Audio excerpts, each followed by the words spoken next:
we could, You guys can start whenever, so you're okay. all good to go. So, um, obviously Matt's not here today. So we'll try to bring this thing home in his absence.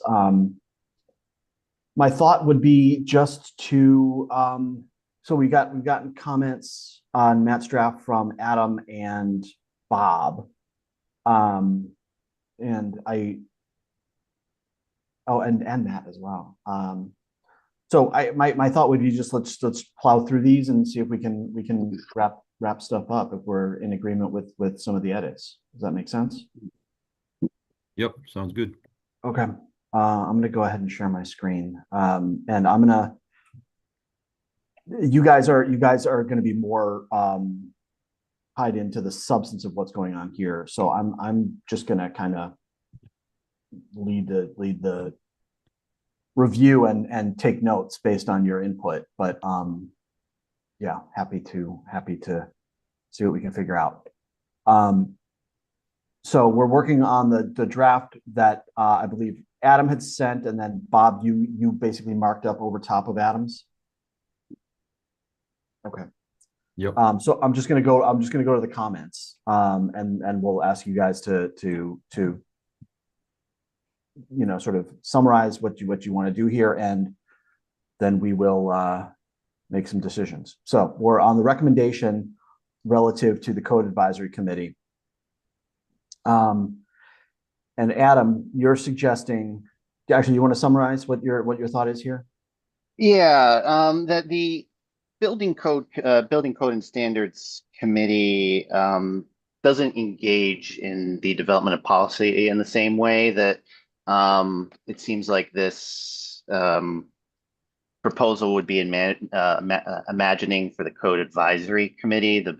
Our understanding is that the building code and standards committee takes these national standards from these national body, sort of reviews that as a baseline, um, and then can make some tweaks, but it isn't, creating from whole cloth or, doesn't have complete control over the final document. It's a document that seeks to codify national standards primarily, with some tweaks to reflect some local conditions. In having that, um, kind of background, that the existing model in there creates some safeguards that wouldn't exist for the technical standards, which are completely drafted and controlled currently at the department, which brings up, of course, conflict of interest concerns and other factors that don't really play into or not as heavily into the code and standards considerations for the code standards. Okay. And so Matt disagreed. Yeah. Do you have a response to what he had written there, Adam? I mean, so I think ultimately, I don't think we're going to come to agreement on this point. Okay. Yeah. uh, and I do recognize that we are approaching time, and uh, um, I don't want to beat a dead horse if we're because clearly you guys have an idea of what you want the code advisory committee to be. We're trying to point out some of Yeah. the multitude of difficulties, both programmatic, policy wise, legally. We think would create that would go along with creating that framework that you guys are imagining. Mhm. But I, I think we're on record at this point with that. It does not seem like we are reaching, you know, it's, Matt disagrees. I think Yeah. you've heard our piece. I'm not sure if Matt has anything he wants to add that, we haven't already gone over, or any emphasis. But Yeah. It does seem like Okay. this is a point of disagreement for. Matt?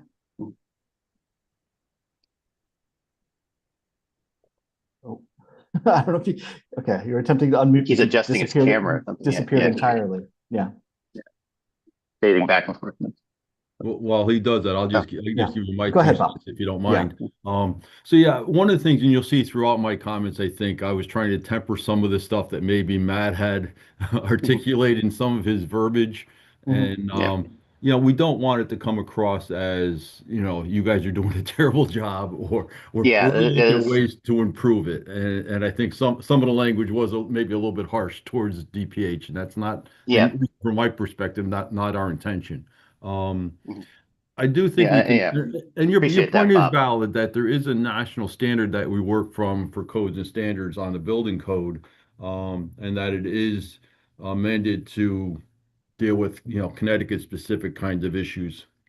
I think if we work from the technical standards as kind of a base document, so at least you're not starting with like a blank piece of paper and they just dream up this wild and crazy stuff that you guys are going like, where did this come from?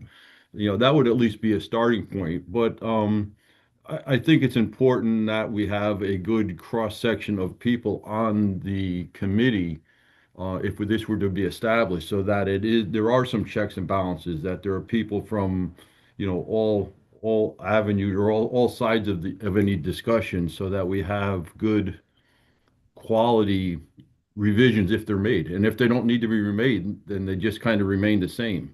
Um, but you are, right, that we have to be, somewhat cautious. And I don't know if we've fully figured out, and I don't know that we have to through this committee exactly figure out how the structure would be ultimately, but at least we've got a starting point of like a direction that we think we could do to improve the process now. I guess that's really what I'm thinking of.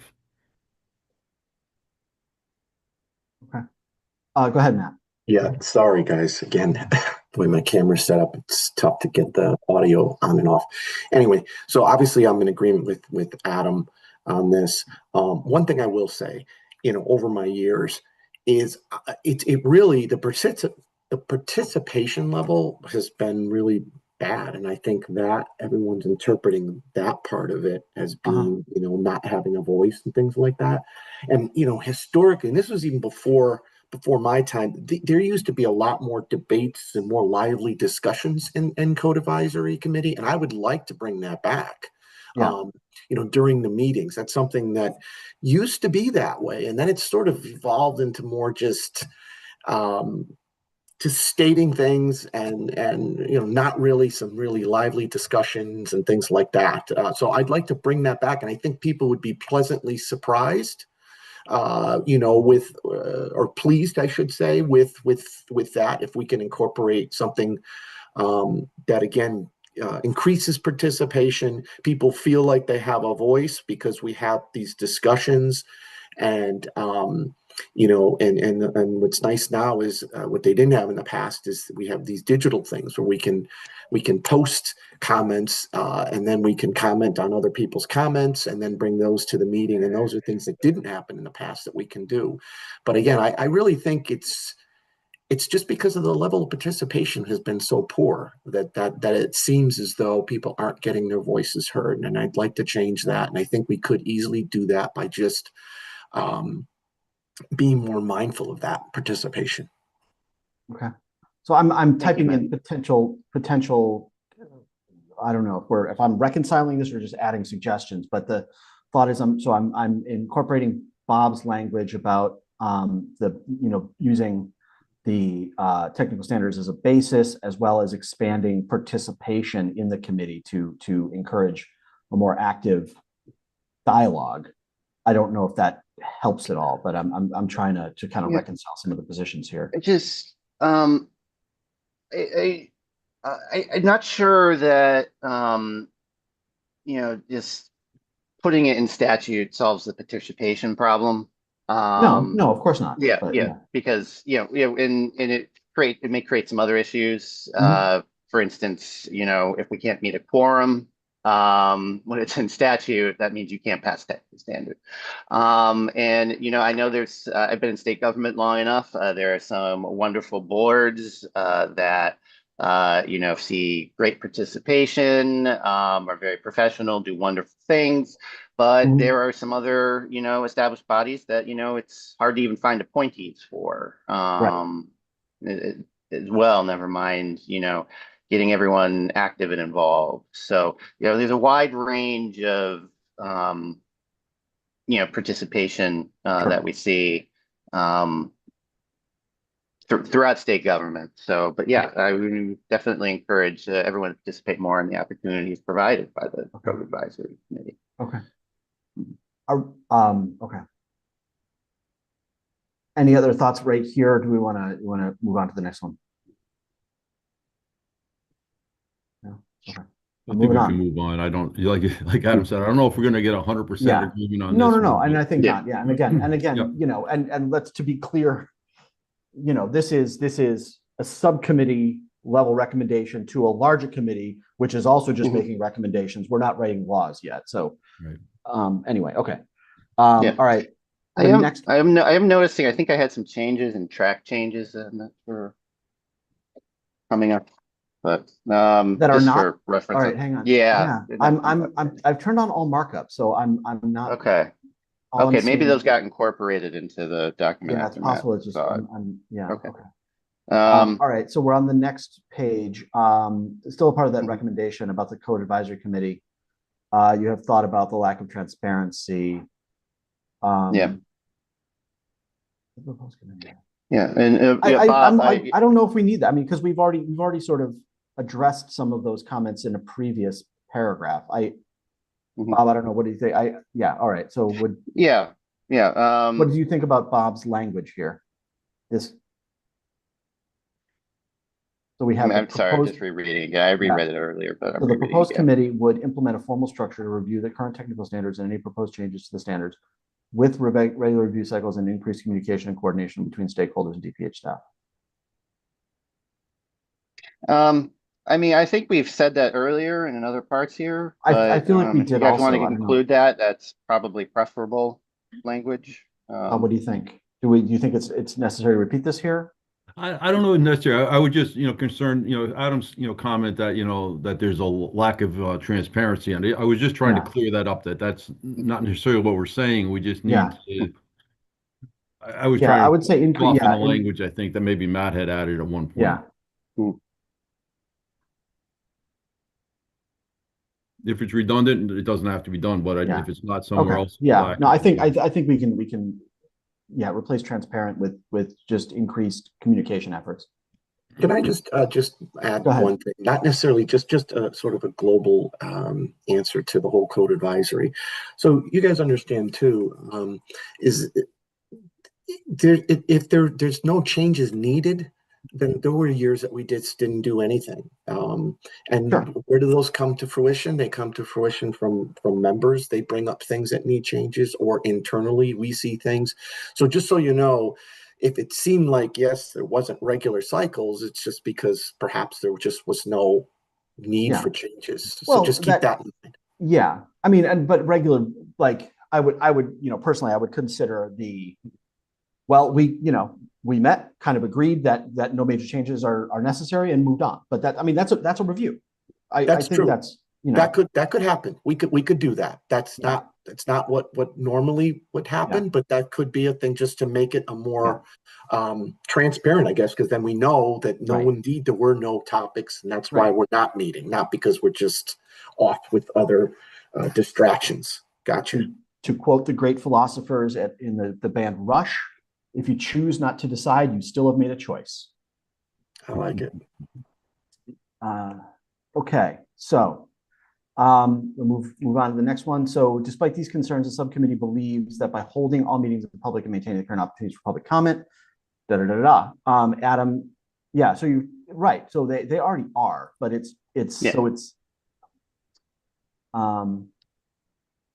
don't know. So maybe we just by better promoting engagement. I think some of these comments are just, about phrasing and, how the department, comes off. And I want to make sure it doesn't make it sound like we're not doing stuff that we are doing, because we are doing them, you know. Can I You know, all the code advisory committee meetings are currently public and Right. open for Yeah. comment. So, just the way the phrasing is, made Yep. it seem like, I'm with you. um, I'm with you there. Yeah. yeah. It's not like Yeah. a thing. Okay. Yeah, So if you I'm wanted to just, change some, John, it said like, they should continue to be held in public, whether we change the format or not. We would Yeah. encourage the, public Just- participation type just thing. to give you an idea too of how, as far as who attends and things like that, we're very particular about that. At least we want notice, because what we found in the past is you could have various self-serving individuals come on there and literally take over the meeting yeah. and Sure. cause a lot of chaos. And that has happened, particularly with like leaching product manufacturers. There's a lot of rivalry between them, and it's that's part of the reason why participation is sort of structured, because we need, or at least to these meetings specifically, just because we need to control that element to make sure that we don't have chaos. Sure. Yeah. There's a big difference between a public meeting and a public hearing or a public comment opportunity. Yeah. Okay. So I'm changing this to, rather than by holding all meetings in public and maintaining the current I'm changing it basically to believes by better communicating opportunities for participation and public comment and so on, to make sure that people understand. That sounds fine to me. Okay. So next we're on the recommendation regarding environmental engineering program capacity and focus. All right, Adam. So Yeah, I think the way this may be a phrasing issue in here, Yeah. just it makes it seems like we've, substantially cut back on staff in the area here. yeah, While, the entire department, we lost staffing due to the wave of retirements. yeah, And we've filled most, if not all, of the existing vacancies at this point that were left by that retirement wave. I know we've had some trouble hiring some positions and, getting some qualified candidates, but so we wouldn't call it staffing reductions. It would be really, it's not like the you were pushed down in terms of your staffing. You just lost staffing. yeah, Right, and then right, we've okay. worked to try to fill those positions, Yeah. and build that back up. Okay. Right. So it's, Yeah, it just makes it sound like that, and keeping in mind that, we get, the entire department has to look from a entire department perspective too. Yeah. Yeah. A real global view, on it. So I think that's what we're trying to convey there. all right. So Yeah, if we that language is great, John, right there. I like that. okay. All right. So, well, yeah, make it clear that you guys weren't cut back, but are just, we're dealing with weird attrition like much of the state. Yeah. Okay. All right. Next one, the changes. This is probably related. Changes have expanded the program's workload beyond its original scope. Yeah. Okay. So we don't want to make a reference to the scope there. Mhm. Yeah, it's just, it's, the internal Well, organization chart is, Yeah, Um, move I- that I- way. I mean, discussed would it it just be previously. okay? Would it just be okay if we just got rid of beyond its original scope? These changes have expanded the program's workload, which previously focused on sewage disposal, etc.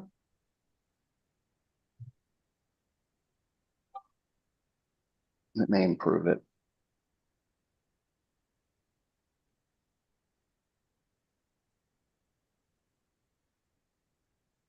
Uh,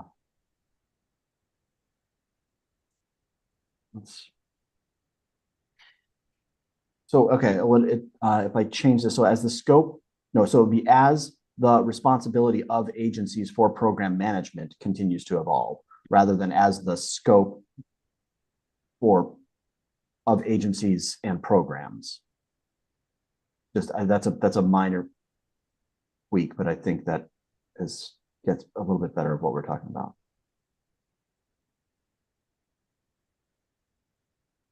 Okay.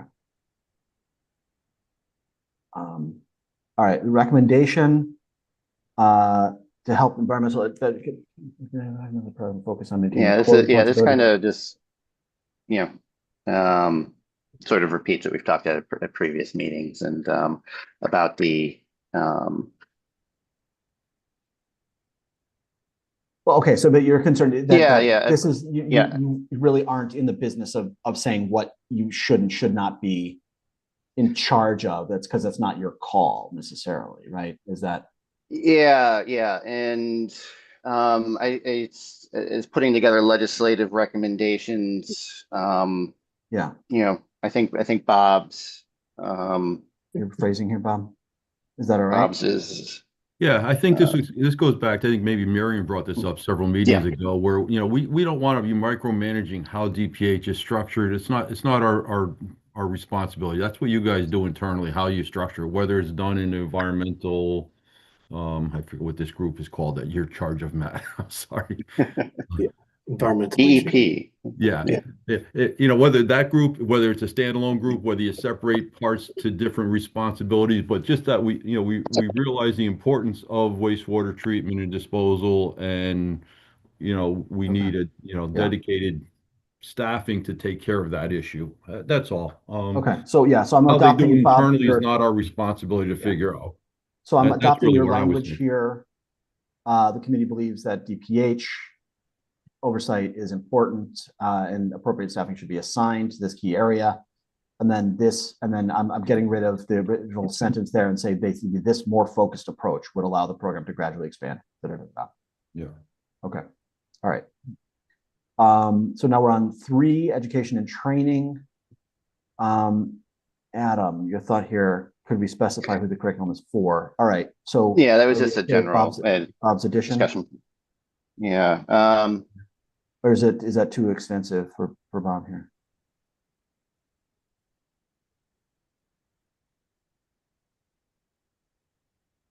Might be. Let's go with the engineers. So to address these challenges, it's vital to develop and implement a comprehensive field-oriented training curriculum for engineers, installers, sanitarians, and others involved in the design, installation, and maintenance of subsurface wastewater disposal systems. Is that a little bit more specific, Adam? I just this section was just like some comments of like, is this stuff we want to like build out and include in the report or not? Sort of take it or leave it. All right, and so Bob, I'll let you address this last one where Adam asked if there was anyone else that had. Yeah, well, I mean, he raised the point. Is this DPH responsibility to do the training? Should it be done at the local levels? There should be a combination. Should it be private industry offering it? So the question sort of, I don't know what training is available, who should be responsible. Just that we agree that proper training is appropriate. We could. I mean, if it might be like the committee had. The committee raised questions if rather than sticking this on the DPH, I would, right? Yeah, because I guess one of the things I'm trying to probably avoid is if this ends up in the formal recommendation from the whole group, is that we end up with a fiscal note on this thing and the whole thing blows up because nobody wants to allocate some more money to you guys, which we all think is necessary and appropriate. But, it can be problematic from a legislative process. Mm-hmm.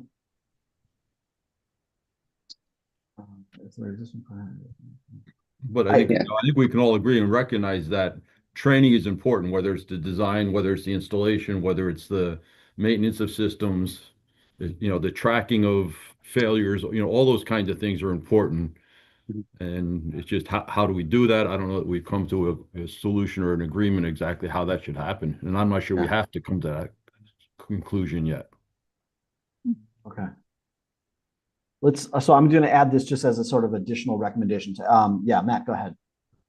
Yeah, so just so you know, so right now in the regulations, we are required to certify, or actually no, we are working on getting that officially done. Historically, it's been in the technical standards. We certify the sanitarians. We call it phase 1 and phase 2. So we're currently working on fixing sort of how it's referenced, or that it is referenced in the regulations, and then subsequently how it's specifically defined in the technical standards. I think where we are lacking on that, and I think this is where, if you wanted to really be specific, is the field component of it.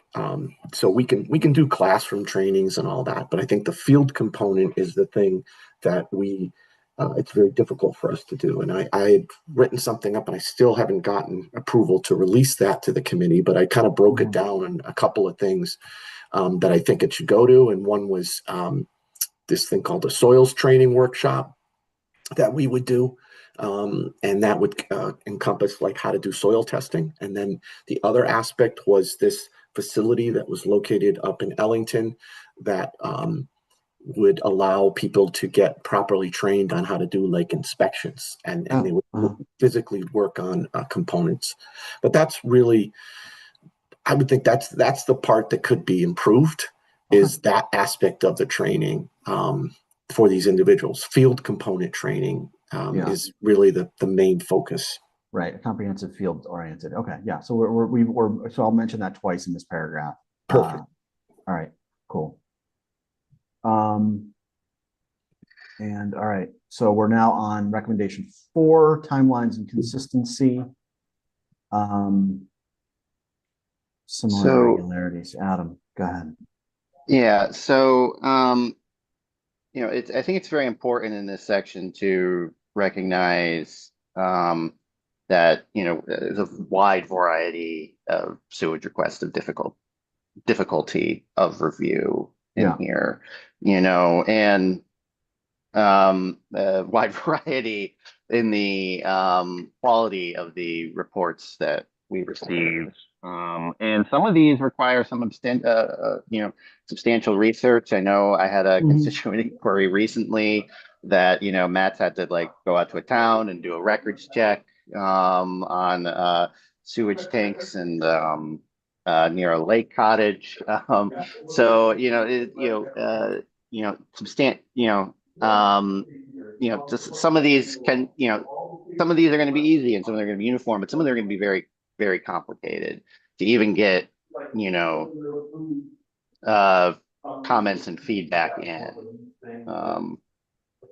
within a period, within a regular period. And that's, sort of just the nature of in variety of some of these, plots of land that these tanks would go on.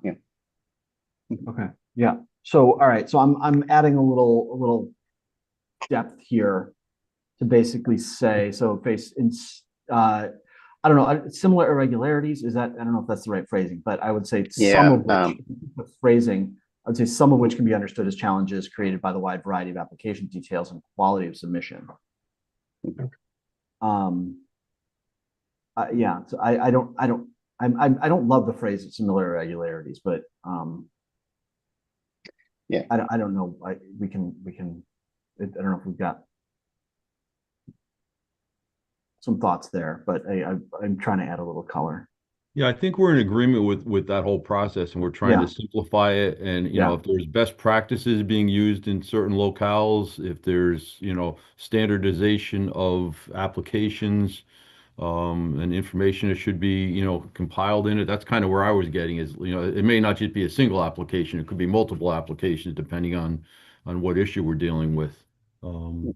And this could be something that, again, we're never going to come up with this final solution with our committee, but this could be relegated to the Codes and Code Advisory Committee, could sort of work these kind of things out. I think some of this, the training, some of these application processes, or something. I think if we charge this group, if we create this other group, that they could sort of become responsible for a lot of this and help DPH, because you're going to get input from all the different areas of expertise, whether it's the engineers, the installers, maintenance people, that kind of thing.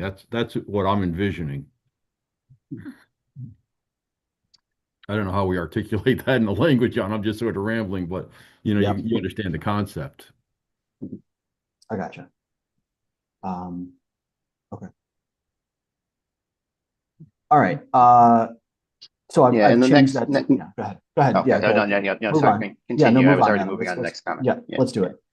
Yeah, the next comment, a similar vein. It was also, a thought to acknowledge that, in one part where we're acknowledging we're at capacity, but in another part, we're instituting these deadlines, doesn't seem to, um, it seems to conflict slightly with we're at capacity, but you need to do it quicker. So if we're going to do deadlines, it seems like that should only happen once we have some excess capacity in order to move quicker.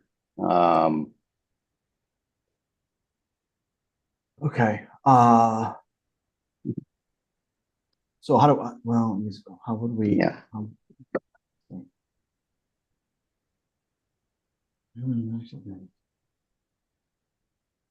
Well, can I Food just for make one thought. comment too? Yeah. It's just, I think, I don't know if Matt Gilchrist was the one that brought this up or whatever. I think, and I shouldn't assume this, but I do think most of the grumbling about review time is coming from either the locals or Deep, not from our office. And I know that sounds a very biased statement, but we typically, most of the time, we get these things done. It's not on our time frame that people have issues. It's mostly with the locals and again, Deep. We just don't see complaints with us. We usually get these things out timely unless we have issues with it. Right. And yeah, I don't think there's a need for it for us, to be honest with you. Okay. Our office, I just don't. There is something historically that was in there that said for large applications, it used to say that if we don't complete it within the certain time frame, then the local health department can just do their own review and sign off on it. Yeah. That's never had to be implemented ever in my 30 years. No one's ever done that. Yeah, and my comments are really focused on worst case scenario. I wouldn't want to put like Matt said, a normal approval, is not going to be an issue with our timing for us. It's the complex cases or the unorthodox cases or the incomplete applications that or God forbid we have another pandemic and everything gets thrown into a bit of a tizzy with the workload. Those type of those extraordinary considerations building in a set time frame makes it. All right. So if we're gonna put any time, I get that you guys are not super keen about putting a time clock on it. That's fine. So that may be just a way, like agree to disagree. But if we're gonna put it, I added initial plan review, like initial review of the application, and then also puts in the chunk at the end, assuming sufficient staffing is available, basically. So all things being equal, simple app or like what it's basically, this is the first look, assuming you've got the staff. Okay. All right, and then so a fee structure. Yeah, this was mostly. I know we discussed the fee structure. I couldn't recall or I had a gap in my notes if we discussed how this fee structure would be developed. So, and Bob, your comment was a little bit more about training rather than a fee structure. I don't know if you see where I'm talking about. Yeah, I'm trying. So, yeah, I'm sorry. Maybe I put that in the wrong location. Okay. So, so we have thoughts here that development of. Yeah, well, first I just want to say, yeah, I think you're right. You guys are correct that I don't think DPH is really any of the roadblock from a timing standpoint. I think it's more at a local level, and it's really because you might have a local or even a regional health district that only has 2 sanitarians, and they get called out on a COVID type thing, or there's some other things that are outside of what we're worried about. We're worried about septics, and they're saying, but we got other health things. We have restaurant inspections and 10,000 other things we're doing, and they get pulled in too many directions. So that's where we think, when Matt comes in, I don't come in with a 100-lot subdivision, but Matt comes in with a 100-lot subdivision. All of a sudden, you need 40 hours of time this month to do it, and he wants it done in 2 weeks, and you're going, we don't have the staffing. So that's where the shared staffing kind of conversation came about and that sort of thing. But I think it's more of a local issue than the DPH issue on that.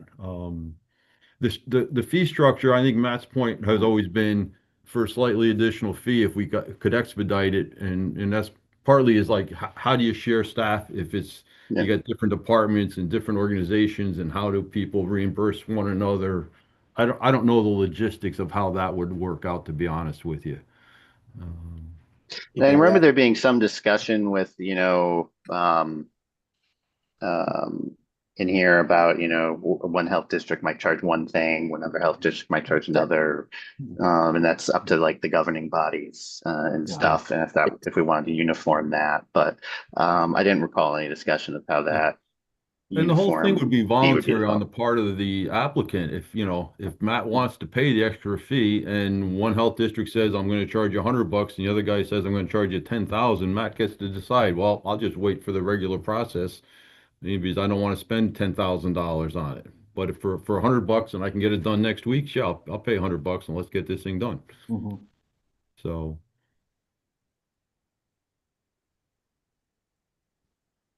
So again, I don't know that we have to have the actual Yeah. structure totally, figured out. Just Yeah. allow for that alternative to be considered by someone down Yeah, so I'm doing the classic planning language fudging here, rather than saying the development of unified fee structure is advised, or that consideration should be given to the development, of to soften it a little bit, and then to development of across Yeah, I think that's okay. Yeah. Okay. And I think Yeah, that was they can't expect us to have this fully figured out, Right. that everybody's going to be in agreement with exactly how it's going to be and what the time frame should be or the dollar amount should be. But if we have the flexibility in there to say, give us some thought. and that's the last of the comments. So good, thank you. It's awesome, John. We should have had you typing this stuff instead of Matt. Matt- 3 meetings No, ago, we would have been Matt done. was What the hell? Matt was the friggin' workhorse here. I am really pleased with his engagement. So yeah, what I would propose at this point then is to recirculate this. Well, we can circulate the markup, the last markup, as well as a clean version. And I don't know that, I think we're basically at the point where we're going to forward this to the big committee. And I would suggest that I'll forward this around. And if there are any last minute, wave your red flag, no, you missed something. We'll try to get that by the end of the week so we can forward it to the big committee. Yeah, do we have a meeting on the 14th? No. That's Tomorrow, yeah, tomorrow. I think we have a Do we big. have a meeting? Yeah, we Yeah, I have think we have a meeting scheduled for tomorrow. Is it? I don't know if it's on my calendar. do we- Oh, it is. Yeah. Okay. All right. Well, so maybe we'll circulate it now. Peter, I'll forward this over to you in clean and markup versions, and maybe we can share it with the big committee. Yeah, do we need to have a formal motion to move it from this committee to that, or just this is our recommendation? I don't think so. I think we can we're not in complete agreement on everything, yeah, but this is by what we're coming up with. consensus. Yeah, I think we can reflect this, represent this as sort of the consensus recommendations for the time being. So I will say, on the part of DPH, there's some stuff in here that we disagree with. There is sure. some stuff in here we can't support because there might be a cost to it. And we'd have to abstain from voting on. So I would add that corollary that there is not uniform agreement on it, and there's some aspects of it that DPH officially cannot take a position on either way. Okay, I'll note that when I transmit this. And in particular, because Matt and Jim are not here today, and they both were really, very involved with this. I'd like to just make sure that they're in agreement with what we're doing. But I'm fine with that, and I don't mind having that little note in there about DPH's position. I think that's fair and appropriate. Okay. And further discussions about or those concerns may come up in the broader group, and just want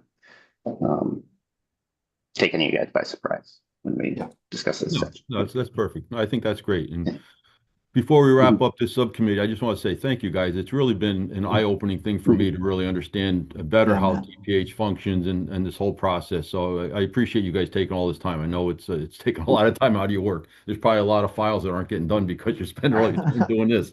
So thank you, Matt, and thank you, Adam. I appreciate Yeah, it. that was And, terrific. Peter, if you're listening in the background, thanks for all your support with keeping this thing focused for us. So it's great. We'll look forward to getting the whole thing wrapped up with the bigger committee starting tomorrow, I guess. I don't know if we're going to try to vote on that tomorrow, John, the whole Yeah, thing. I think probably it's unlikely. I think we'll probably do little presentations and then slate it. I for haven't seen an basically the agenda end. yet for tomorrow. I don't- Was that sent out, Peter? Uh, Or is that still? I have in the progress? calendar I have it on my calendar. I don't know if there's I an didn't- agenda. Yeah, I have it on my calendar too. I Yeah. didn't get an agenda yet. I'll email Okay. Jim and I'll Jim. send it out by this afternoon. Okay, great. All right, so Peter, I'll send you the markup and the clean versions for Mhm. inclusion. All right, thank you. All right, thanks, guys. Thank you, everyone.